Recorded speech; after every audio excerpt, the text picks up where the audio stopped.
What's up, everyone? It's Ruby here, bringing you guys another video.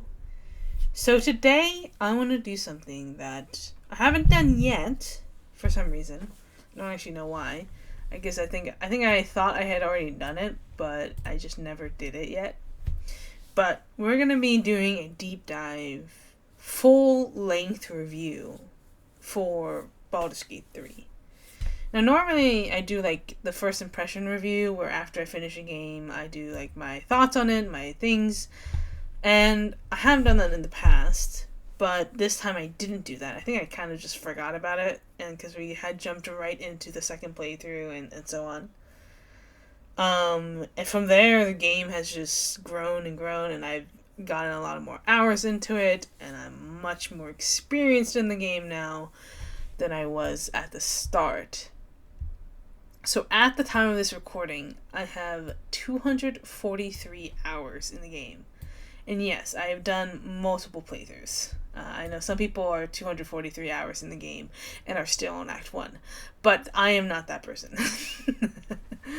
And I do want to talk a lot. I think I want to start with the non-spoiler stuff, just at the get-go.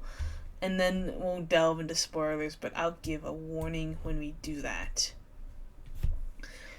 So, for non-spoilers, this is a game that everyone can love, and a game that everyone can kind of play. I wouldn't necessarily recommend this as a first game for people, because it is difficult. It is not an easy game. Even on Explorer, it is still a bit challenging, especially later in the game, and you have to kind of understand the mechanics of how a game works. There's a lot of if this is your first experience playing a game, you're going to need kind of a lot of help, because there's a lot of mechanics and strategizing and kind of building a character, which a lot of the game mechanics is similar to other RPGs, but not the same. Basically, this game is D&D, but in a video game. That's basically the summary that I have for it, because that's what it is. For those of you who don't know, it's actually based on actual D&D lore. Everything in Baldur's Gate 3 you can find in the lore of D&D. Specifically, a lot of it comes from Forgotten Realms, and it is the 5e, so it's basically the most recent edition of D&D. So a lot of the characters, a lot of the monsters, almost all of it is actually in D&D. So that is why some people are more familiar with the game, because they've already sort of played the lore of the game. So some things were not as surprising to players, but some other things might have been surprising. Or you might not have an idea of the certain reveals that are in the game, especially if you've never played the older games. So for those of you who don't know, Baldur's Gate 3 is the third installment of the Baldur's Gate franchise. Now, the previous games, Baldur's Gate 1 and 2, were not made by Larian Studios. They were made by a different studio, and the gameplay in Baldur's Gate 1 and 2 are a little bit different, because while Baldur's Gate 3 is all turn-based, Baldur's Gate 1 and 2 are sort of live turn-based. It's a little bit, I don't know what the actual official term is, but there's like a lot of clicking, and it's like actively involved. So it's a little bit different from the mechanics of Baldur's Gate 3. And I think that's simply because technology has grown a lot. The older games were made like, at this point, decades ago. So they're a bit old. They're very old school. I think it was, I don't even know how long it's been. since the last time Baldur's Gate 2 was released. Let me see.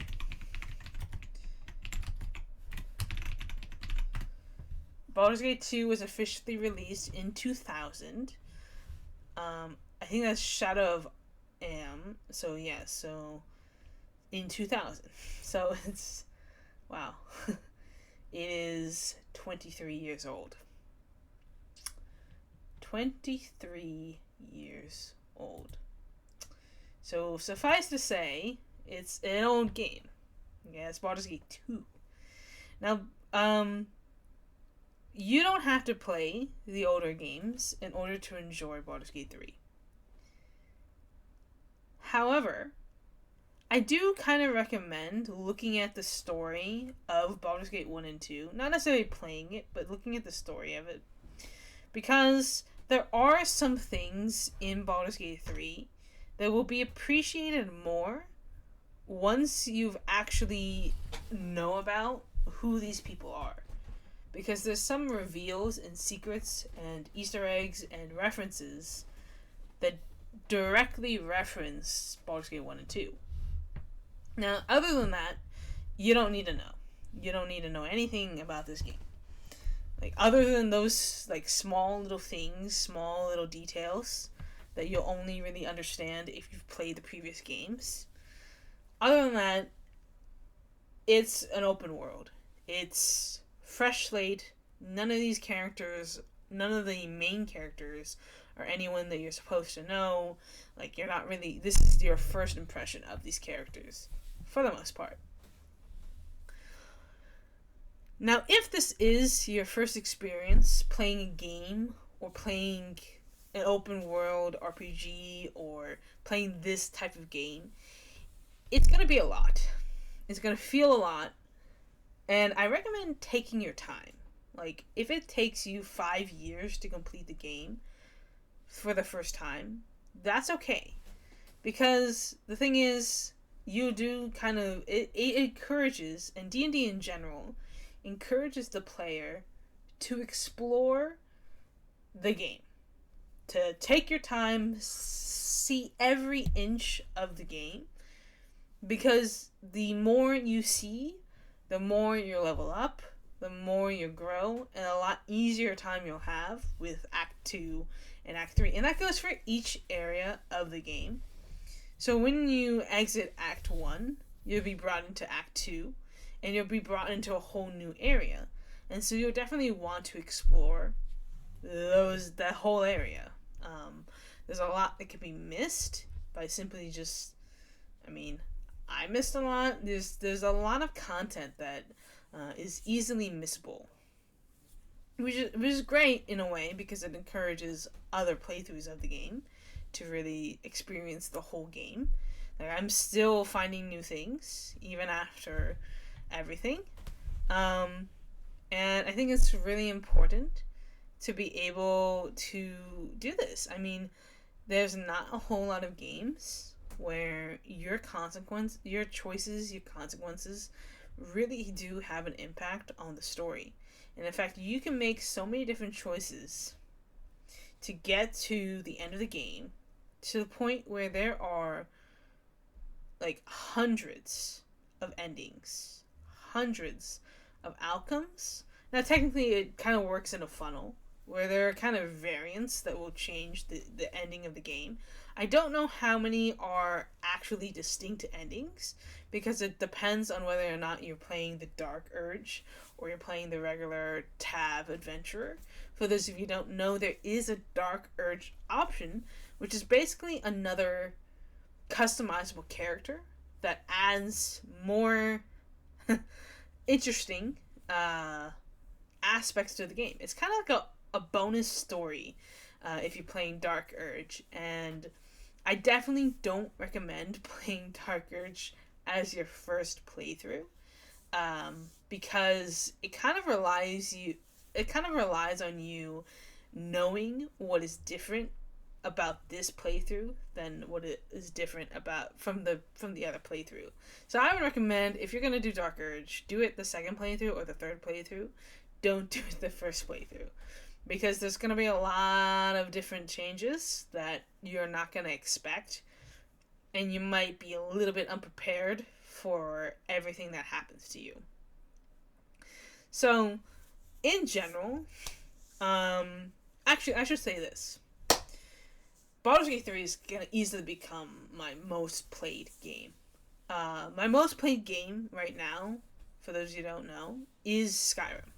Skyrim I've played since 2011, and I played on Xbox.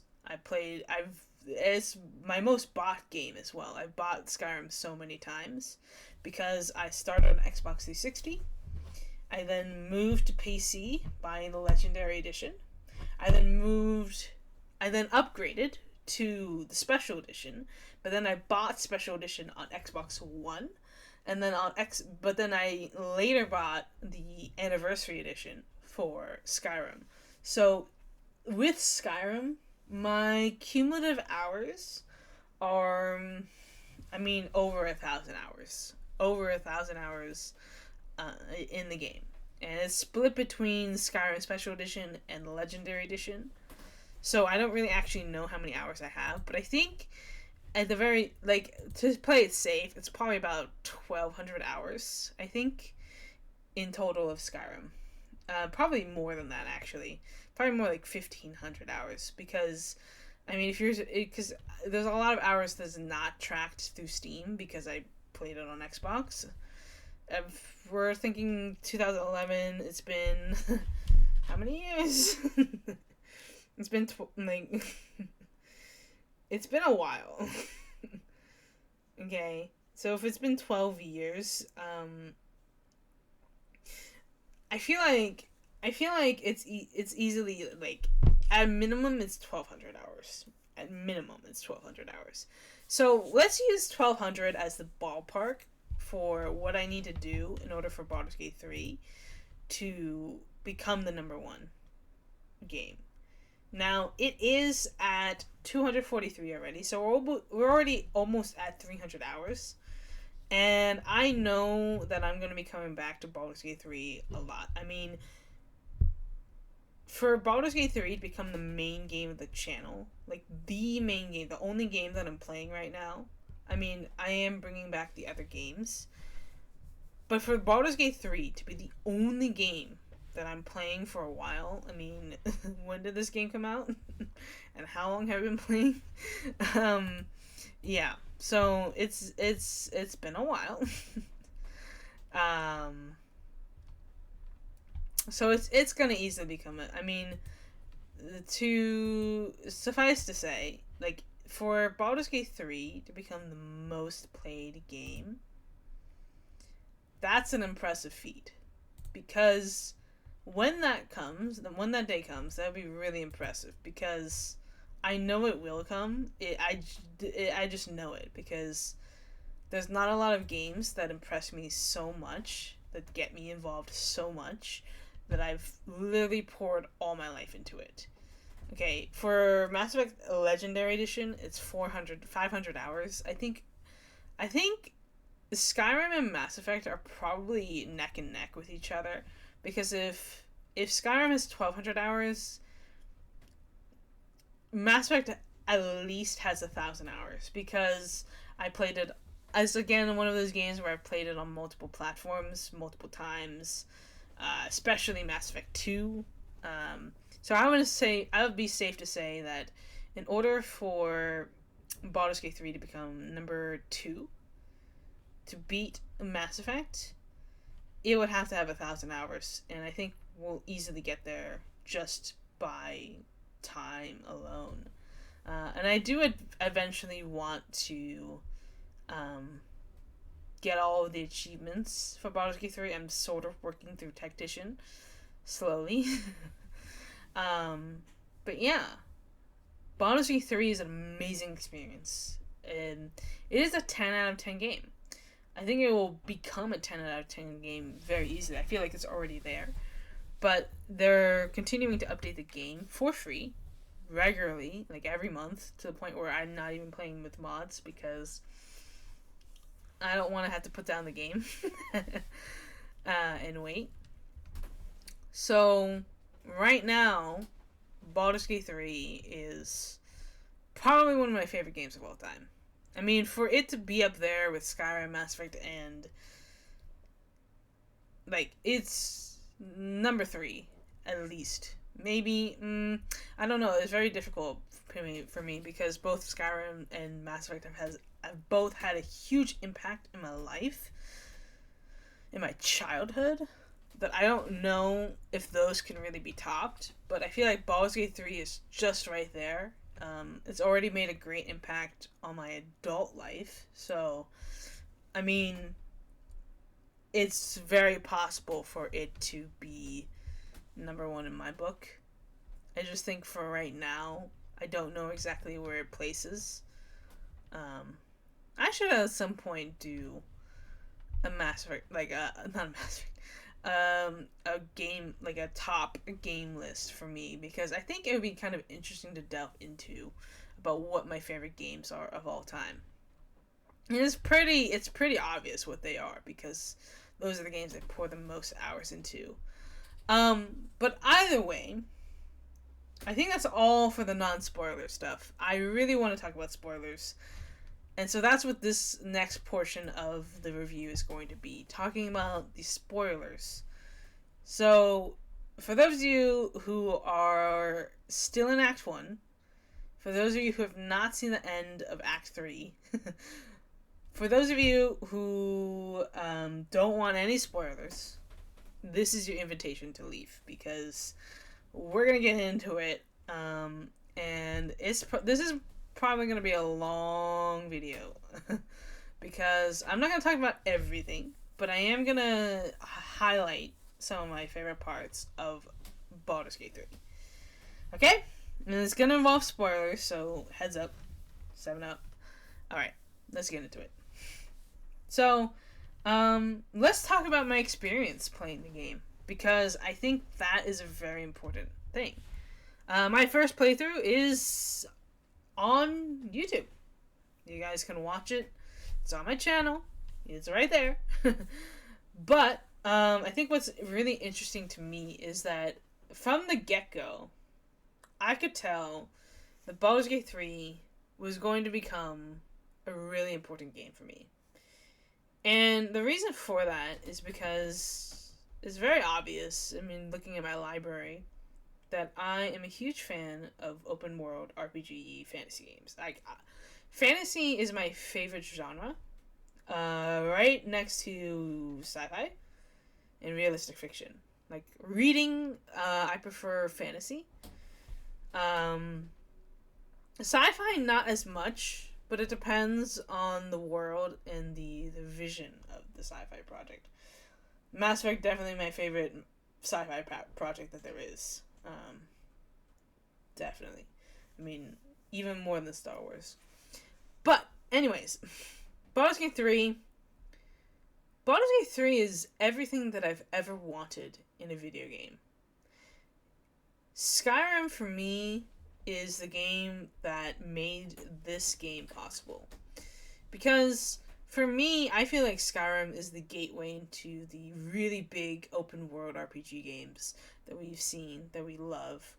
And whether or not it had any real influence over the Baldur's Gate 3 becoming a reality, I feel like the Skyrim brought in such a massive player base that everyone who saw Baldur's Gate 3 is like, hell yeah. And I mean, I don't like the comparison of Baldur's Gate 3 with Starfield, because they are very different games, and they achieve very different things. But I was kind of surprised at the fact that, for me, Baldur's Gate 3 kind of won me over. I mean, you guys noticed, probably, that I favored Baldur's Gate 3 over Starfield. And that was kind of surprising. I mean, I don't hate Starfield. I want to make that very clear. I'm just too addicted to Baldur's Gate 3 right now. Starfield is coming back, by the way.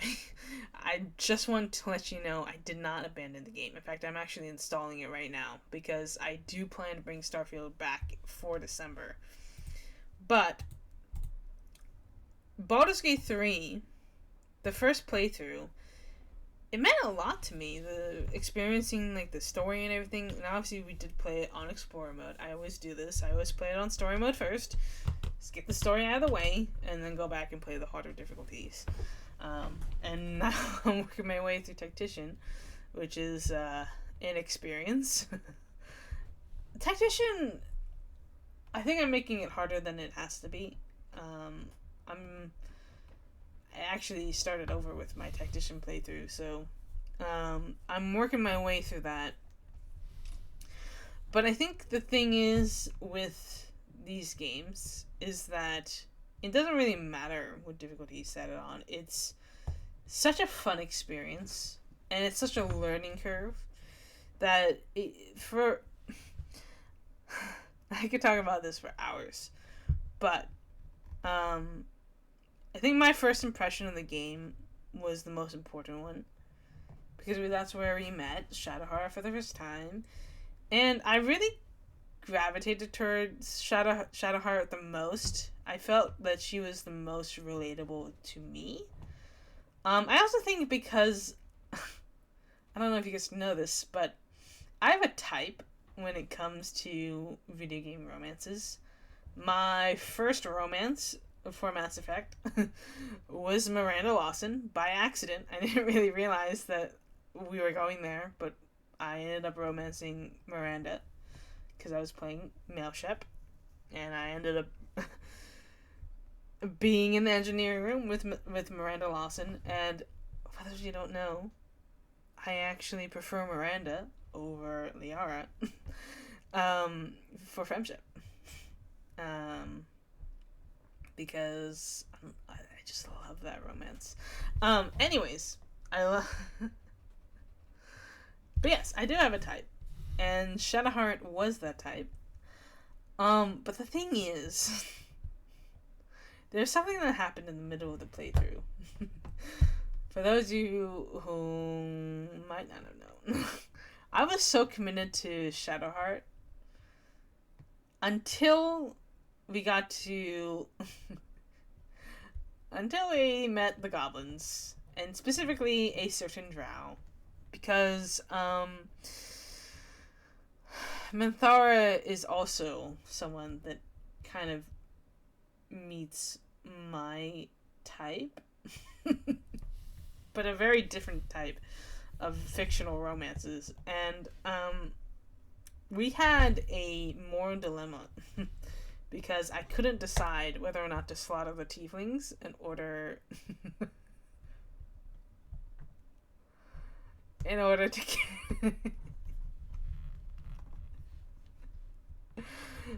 look. I think for me, I'm glad we did end up going with we did end up going with Shadowheart, which I think is probably the better romance, especially since Minthara's is actually a little bit bugged and glitched. But I don't regret I don't regret at least attempting to romance Minthara. It's kind of funny how much of an existential crisis that I had trying to figure out who we should go with. I also definitely want to romance Karlach. I keep getting interrupted by Shadowheart, but it's on the way there.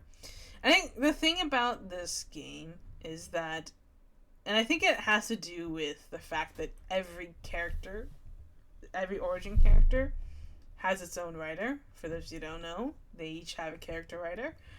And I think that's why the characters feel so real and whole and so relatable and so good, is because each character has a lot of thought put into them.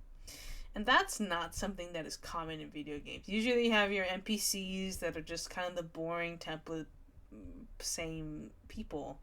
You don't really have, basically, 10 playable characters that each have like their own personalities and feelings and storylines Because I mean, you have Tav, right? You have Tav, the main character. You have Asterion. You have Shadowheart, Lae'zel, Karlach, Gale, Will. But then you also have, in addition to that, you have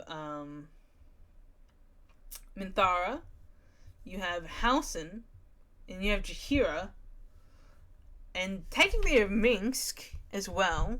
And who else? Who else is playable? I think that's it. Well, for the full game, basically. But then you also have Dirge, which, I mean, Dirge technically still Tav, but just a different version of Tav. So yeah, I mean, you have so many different characters with each having their own storyline. And not only that, but you also have fully fleshed out antagonists that are not necessarily all villains. Like you have like the Emperor, you have Orin, you have Ketheric, you have Gortash, but then you also have the Netherbrain, you have Vlaakith potentially, you have Night Song, sort of.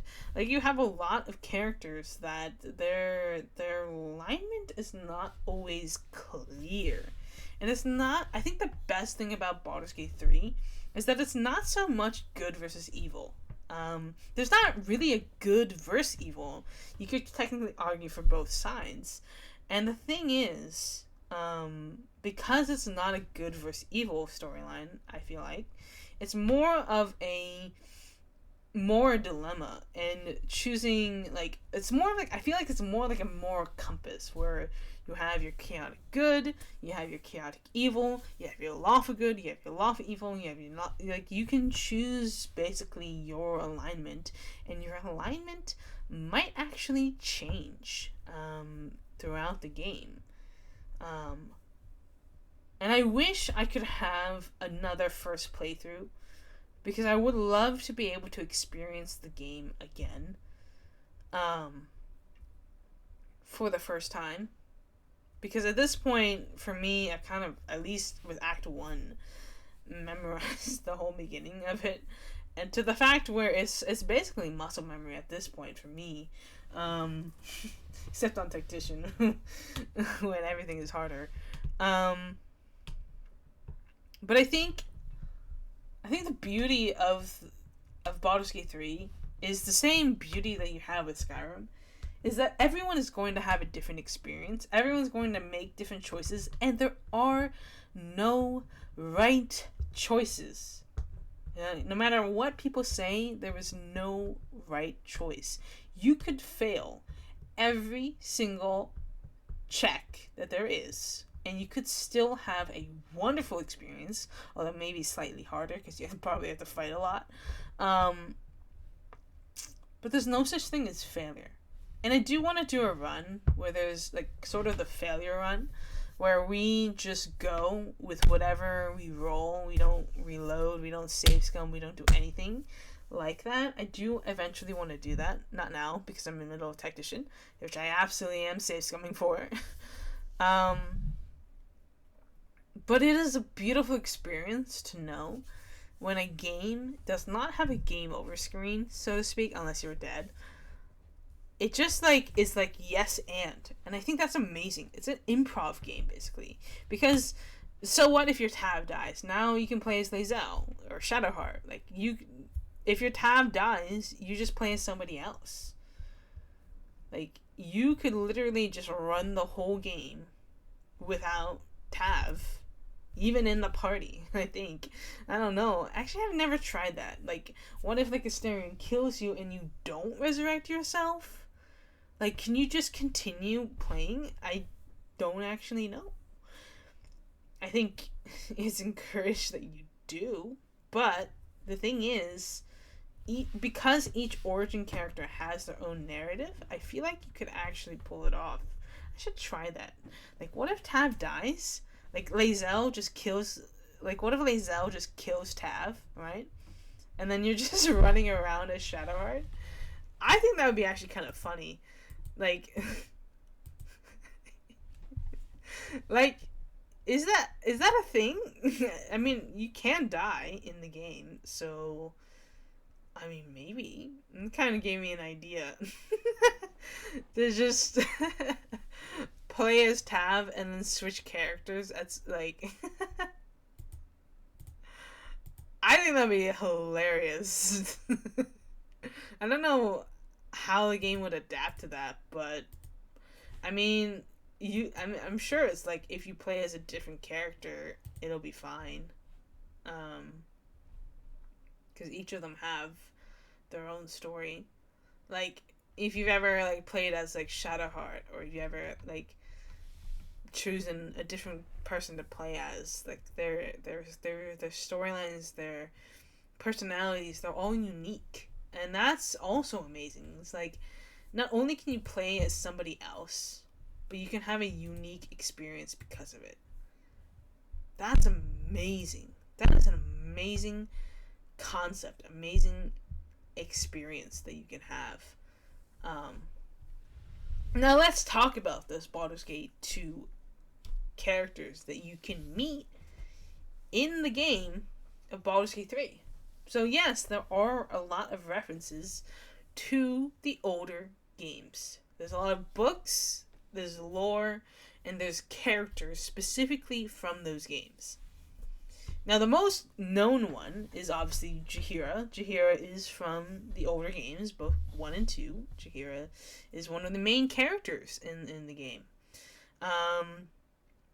But there's not just her, and not just Minsk either.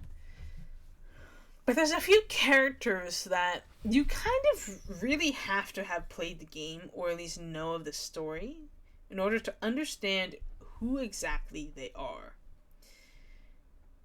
The big two that are huge pulls are Viconia, who is the Mother Superior, the leader of the Shar worshippers, and you have someone very, very, very familiar to veteran players of the series, a certain Savrok, excuse me,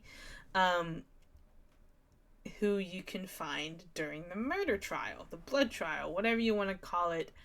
He is the guy that is there, and I was kind of surprised to see him. Like, holy shit, that's the main antagonist of Baldur's Gate 1 and 2. Well, I think mainly 2, but you know, Savrok. Savrok is a ball spawn. And for those of you who don't know, in Baldur's Gate 1 and 2, you play as a ball spawn.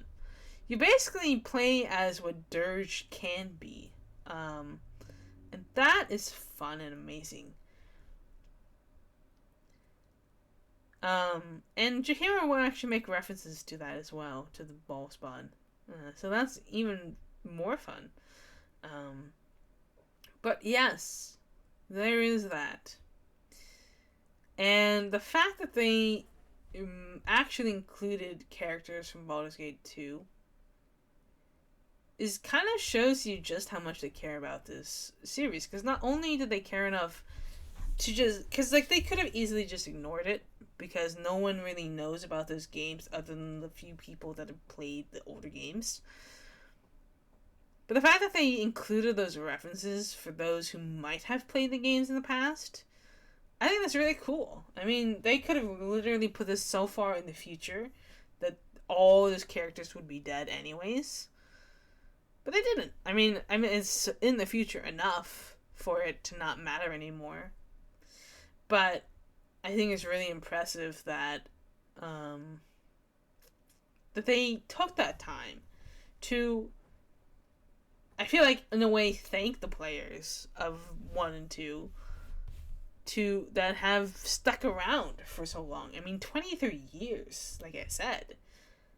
Like, I mean, that's a long time. So, if anyone is actually playing Baldur's Gate 3 and have played the older games, that's kind of like this is for them, in a way. I think that with Baldur's Gate 3, there's so many places where this game can go in the future, like through updates, through expansions, through mods. It doesn't really matter. Like, they could easily make release the dev tools, and the game will easily grow itself, because this is basically a sandbox for all of the D&D campaigns. And the thing is that is most impressive, that I have not really touched on, is just how much this game has brought D&D to life. I mean, D&D has already been alive, but for people who are unable to like run a campaign, or don't have enough time to try to arrange a D&D campaign, or the fact that some people don't know how to get into D&D or know anyone who is interested in D&D, but now you can play D&D by yourself. You can run a solo campaign, or you can invite friends over and be like, hey, let's go play Baldur's Gate 3 together. And you're playing a D&D campaign, basically, with a really interesting DM who makes you random checks every once in a while, and allows you to save scum and change your mind. But yeah, I mean, it's really impressive just how much you can actually do with Baldur's Gate 3. And I think it's very clear how much love this game has. And I will say, I almost guarantee it will win Game of the Year. It already has, I mean, for joystick. But I mean for VGA, I highly doubt it will go to anybody else. Because the game that has proven... This is what people have wanted from other game devs for so many years. They have delivered on every checkmark, every box. The fact that they have so many cast and crew members, like they have over 240 physical performances, body and voice performances for every character in the game. Every character in the game. Every person you see, everything that you see is voiced, and it's mocapped. And that is a very impressive feat that most video game companies will never do, because they just don't do it. And I feel like so many games could be better if they just harness that ability to use the technology that we have to make these games feel more special. And yes, it might cost a little bit more money, but I feel like in the long term, it pays down the road. And that's what Larian Studios is seeing. It's like, it doesn't matter how much they spent on this game, they've made it back already. And the thing about it is that it's not just the cast. It's not just the cast that needs the credit.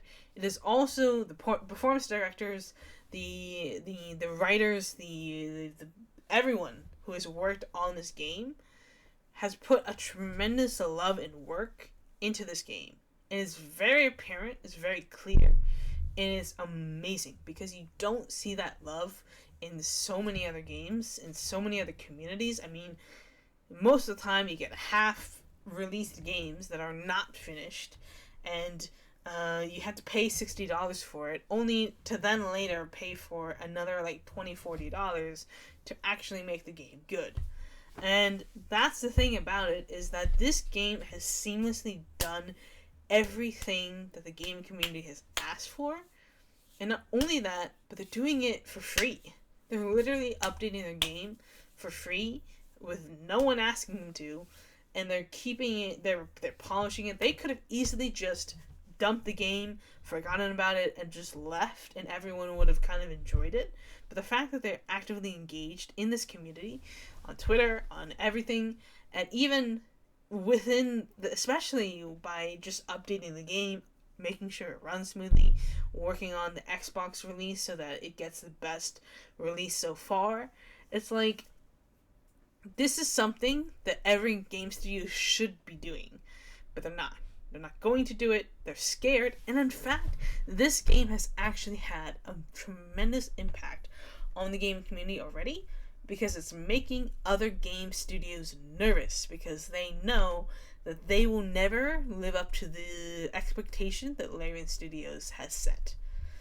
And the thing is, the next Larian Studios game is probably going to actually explode even more, because no matter what, this studio clearly cares about the gaming community, and people support that. Even if it's like a completely different game, even if they end up releasing like a FPS multiplayer shooter, people are still gonna buy it and play it, because they understand that this studio is here for the quality, not just the quantity of the release that they're doing. So I feel like Larian Studios is the studio to watch. I mean, there have been studios that have changed the gaming circle many times. Bethesda has done it. BioWare has done it. There are so many game studios that Rockstar has done it. There's so many game studios that have set the pace for the gaming community, for the gaming industry.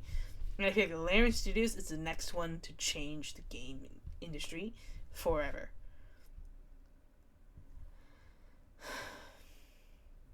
Now, I could talk about this game for so many hours, for so many... I mean, I could talk about this game for so long, but I do have to put an end to this video. But I promise you, I want to do more Baldur's Gate 3 videos. Just more of it. And I've never had this much passion for a game since Skyrim. I do still want to play other games. I think what is interesting for me right now is to kind of delve into my love for the games that I've built a love for, especially Mass Effect, especially Skyrim, Elder Scrolls in general, and especially now Baldur's Gate 3. I think it's very fascinating, very interesting, and I do plan to make more videos revolving around those sort of games, the games that I just love. I think the next video that I do should be talking about my favorite games of all time, and maybe I'll do that. Maybe I'll break it down, because it's a lot. there's a lot of games that have had a tremendous impact in my life that are such number one games for me, like, or, you know, anyways. I do have to do a ranking at some point. Not now. But if you're watching this, thank you guys so much. I want you guys to leave your comments down below. Tell me what you think about Baldur's Gate 3, or just in general. Like, tell me what you think. Let me know down below. Leave a like. And I hope to see you guys in the future for more content like this. For Baldur's Gate 3 content, for gameplay, for everything involving these types of games. Subscribe for this. Subscribe. And I'll see you guys next time. Peace out, guys. It's been a blast. I'll catch you guys next time. Bye.